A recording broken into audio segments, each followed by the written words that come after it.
The fight for school safety is getting stronger. There's no reason we shouldn't be able to end gun violence and ensure that our schools are safe. As House members and parents of Parkland school shooting victims announce new bills to better protect schools. The heat just keeps coming. The era of global boiling has arrived. As July becomes the hottest month ever recorded. And a local community gets a new place to hang. Even like 2018, the mall still had stuff in it, and now it's like so empty. As a low-key lounge brings life to a dying mall. These stories and more coming up on Newsbreak. Hello, South Florida. I'm Jared Parker. I'm Leanne Abutalbush. Today is Friday, July 28th, 2023. Live from the Lee Caplin School of Journalism and Media in North Miami. This is Caplin News. Schools are one step closer to safer environments as new bills are introduced with the help of Parkland school shooting victims. A step in the right direction with tackling school safety. Caplin Samuel Larial reports on new common sense safety bills released with the help of parents of Parkland victims. Samuel is live in D.C. this morning. Thank you. Gun violence is a leading cause of death for young people here in the United States. This year so far, we have seen more than 400 mass shootings across the nation. And as the situation gets more critical, lawmakers from both sides of the aisle are moving towards meeting the desperate call for action from the American people. To honor Alyssa, Alex, and Gina and turn their memory and the pain their families and friends carry every day into action, announcing two bipartisan common sense pieces of legislation. The Alyssa Act, named after Alyssa Alatev, a victim of the 2018 massacre at the Marjorie Stoneman Douglas School in Parkland, Florida, will require schools nationwide to install silent panic alarms to notify authorities of possible disturbances within school grounds. There's no reason we shouldn't be able to end gun violence and ensure that our schools are safe. Republican and Democratic legislators met with the parents of two Parkland victims, Lori Alatev and Max Schachter, who spoke in favor of investing in the security of schools in North America.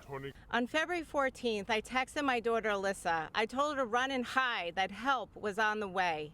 And unfortunately, that help didn't get to Alyssa fast enough. This is why it's so vitally important to get law enforcement on the scene as quickly as possible. Time equals life. Critics of the bill argue that while improving security measures in schools might help mitigate some incidents, still the most effective option to reduce gun violence in the country is to enforce stricter gun regulations. And now the question in everyone's minds is this legislation actually going to make it through Congress and to the president's desk? And most importantly, is this legislation actually going to have any effect in reducing the amount of people who are dying in this country because of gun violence? Live for Caplin News, Samuel Arrial. Special Counsel Jack Smith is bringing additional charges against Donald Trump in the Mar-a-Lago classified documents case. Along with the new charges, a third defendant has been named the case against the former president. Carlos de Oliveira has now been charged with lying to the FBI about moving boxes with classified documents. The 56-year-old is a maintenance worker at Trump's Mar-a-Lago resort. Meanwhile, Trump is now facing one additional count of willful retention of national defense information and two additional obstruction counts. The indictment alleges that Trump, Nauta, and De Oliveira asked a Mar-a-Lago employee to delete security camera footage after the Justice Department issued a subpoena for the footage. Governor Ron DeSantis' run for president is facing some issues. Caplin's Valentina Gaspari reports on how the governor is trying to revive his campaign. Florida Governor Ron DeSantis rolling into rural Iowa, taking his campaign refresh on the road. I think it's very important that you go to the rural counties, and so we're going to hit them all, and this is probably the easiest way to do it. DeSantis back in the Hawkeye state following an overhaul of his 2-month-old campaign. In the last week, he laid off more than 1/3 of his staff, citing budget concerns as senior campaign officials pledged a leaner and more insurgent campaign to take on former President Donald Trump. During a gathering of donors over the weekend, campaign officials admitted missteps in fundraising and messaging. You've made some changes to your campaign in the last several days. What do you think that the voters should be taking away from that based on the fact that you're asking them to make you the top executive? So what I would say is focus on the substance. You know, a lot of this process stuff, things happen. You know, as an executive, you have a commander's intent. If that commander's intent is not followed, then you have to make sure it's followed. After pledging a national campaign, DeSantis is now laser focused on early nominating states like Iowa, which is set to hold the GOP's primarily first caucuses January 15th. A recent Fox Business poll shows former President Donald Trump with a commanding lead in the state, garnering 46% of the vote from likely caucus goers. DeSantis in a distant second place with 16%. The stakes are high. We don't have the opportunity to fritter this one away, and we got to get the job done. DeSantis' 5-stop bus tour through rural Iowa, sponsored by Never Back Down, the super PAC supporting him that's raised some $130 million since March and is focused on building out an infrastructure across a number of states to support the campaign. We don't feel like we need, Jane Doe at 123 Main Street in Iowa to know everything there is to know by tomorrow. We have 6 months to help deliver that. And as his campaign resets, DeSantis is zeroing on his message of electability, making the case he's the only one in the primary who can win in a general election, saying this when asked how he will convince Trump supporters to support him instead. In Florida, he won by 3, I won by 20. We're not getting a mulligan on 2024. You either go, you get the job done, or you don't, and so I will get the job done. For Caplin News, I'm Valentina Gaspari. If you hate the heat, then get ready for the few next weeks as Caplin's Jan Preitzel reports rising temperatures are impacting the nation. July just became the planet's hottest month ever recorded. The era of global warming has ended. The era of global boiling has arrived. This comes after over 150 million people in the U.S. were under heat alerts yesterday, and the country's largest power grid that covers 13 states and D.C. begins to strain. It's the heat. The heat causes problems, period. My heart goes out to people who lose their life from heat-related illness. With 85% of the U.S. population going to see temperatures above 90 degrees over the next week, it is no surprise why Americans from all corners of the nation are worried. From Miami to California and all the way to Minnesota, folks and businesses are getting killed by the soaring heat. I have a prayer that I hope is answered, that our fruit that is still green and pink can actually weather the heat storm. In Arizona alone, at least 25 people died from the heat, while at least 2 farm workers died in Florida, as the Biden White House calls for the Labor Department to issue a nationwide heat advisory for workers. But some protections fall on states. We should be protecting workers from hazardous conditions, and we will. And those states where they do not, I'm going to be calling them out. Miami-Dade County took the first steps towards creating its own heat protections for outdoor workers on July 18th, as a heat standard bill was introduced that would require companies to better protect its workers and give them water and shade breaks every 2 hours when the heat index is over 90 degrees. For Caplin News, I am Jan Preisler. Chaos in the air after a plane diverts back to Fort Lauderdale to avoid an in-air collision on Sunday. Passengers were frightened when a plane flying over South Florida was going up and down and dodged another plane at the same altitude. 2 flight attendants fell backwards and 1 stayed on the ground for about 5 minutes before being helped up in what felt like a roller coaster ride.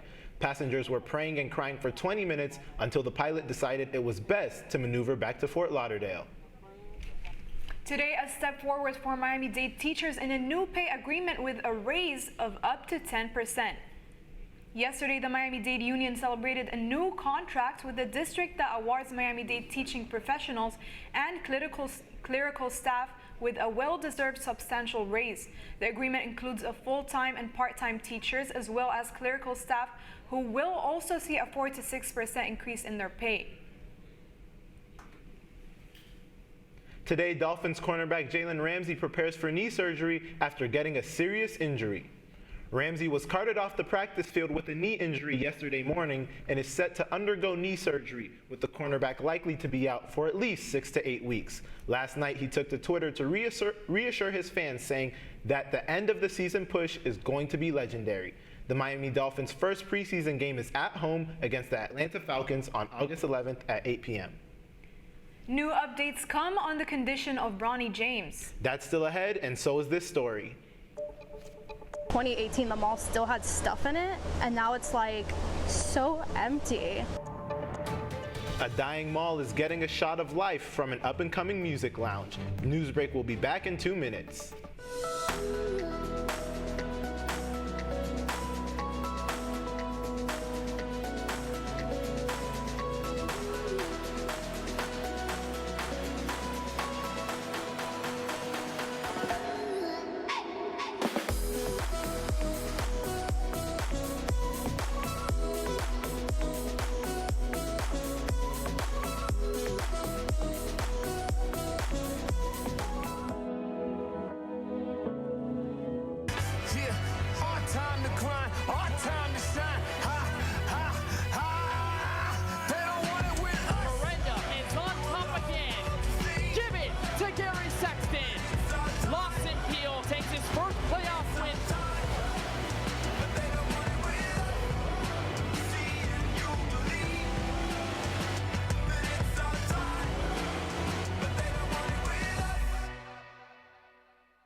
Radcliffe Art and Design Incubator is the velocity accompanying the fellow's rudder, as in a boat.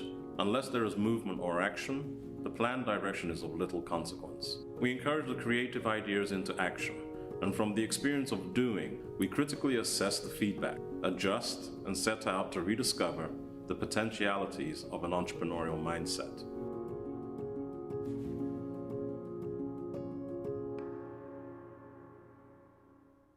STEM is precise, no margin for error. Dare to forget that. Dare to have fun with it. Get weird with it. Dare to send those old STEM theories flying past the neighbor's house into outer space. Dare to program something internet-breaking, record-breaking. Dare to blow their minds. Dare to learn the difference between sedimentary and metamorphic rock. Go find those rocks. Dare to keep daring. Dare to STEM. Check out She Can STEM to get started.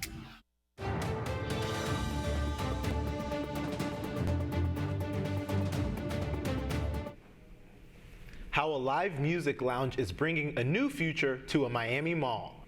From musical performances to poem readings, tea and poets, Sunset Place has it all. The network's Paloma Pimentel was there to show us a little life in a dying mall. Hey, Joe.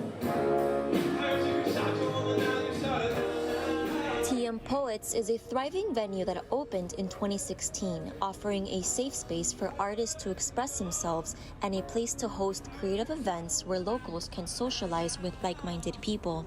The venue has shops that sell a variety of merchandise, drinks, and features a formal stage where local artists get the chance to showcase their talent at open mic night every Wednesday. A promising venue that pulls customers from all ages, including the vibrant art community of South Miami, resides in a dying mall. The shops at Sunset Place were once blossoming with visitors and was the hotspot for young adults and families. Nowadays, TM Poets, along with AMC Theaters, Game Time, and LA Fitness are the mall's main attractions. After the 2020 pandemic, Sunset Place never returned to its optimal state, and while the demand for retail establishments have fallen due to the popularity of online shopping, locals remain hopeful for the mall's comeback. Even like 2018, the mall still had stuff in it, and now it's like so empty. It's weird because it's like you hear so many different things from so many different people. You start to wonder like, well, what's really going on? Is it a rent problem? Is it just like the mall's dying? Is it that they're trying to tear it down? Like, you don't really know. Like, I've heard like since before the pandemic that there was plans to renovate the mall, and it's kind of just like this big question mark about like what's going to happen. They had proposed a particular mix of residential and commercial, and nationally and locally we have a glut of storefront retail, and they concluded that their design was going to be an economic failure because it had too much retail. The prices for development had gone up too much. They didn't feel like they could recover their funds, and so they sold at a loss. Today, fans are hearing from LeBron James as he released a statement regarding his son's cardiac arrest. Yesterday, Bronny James was discharged from the hospital after suffering a cardiac arrest during basketball practice at USC on Monday. LeBron James posted a tweet thanking people for the love and prayers and said more updates will come when they're ready. You're watching Newsbreak, and we're coming right back.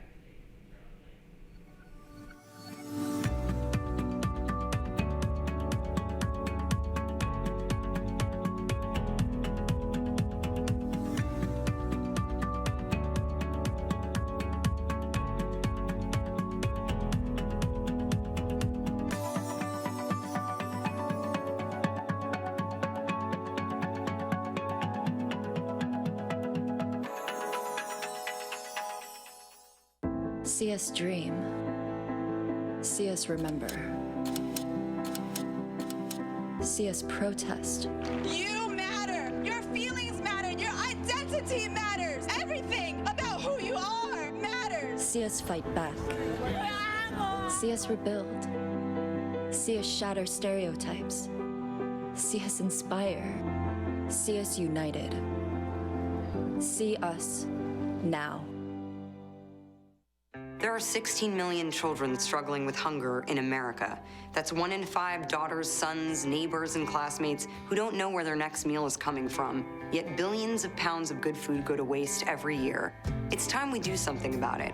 Feeding America is a nationwide network of food banks that helps provide meals to millions of kids and families in need. Visit feedingamerica.org to help them feed even more. Together, we can solve hunger. Together, we're feeding America.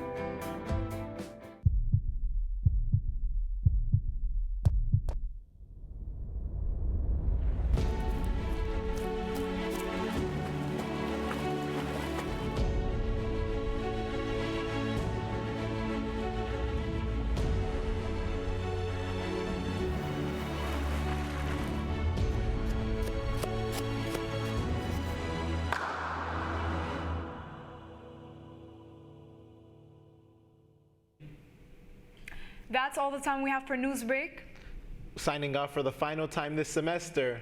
I'm Dan Abu Tarbouche. And I'm Jared Parker. We'll see you again on August 21st. Until then, get more news anytime at caplinnews.fiu.edu.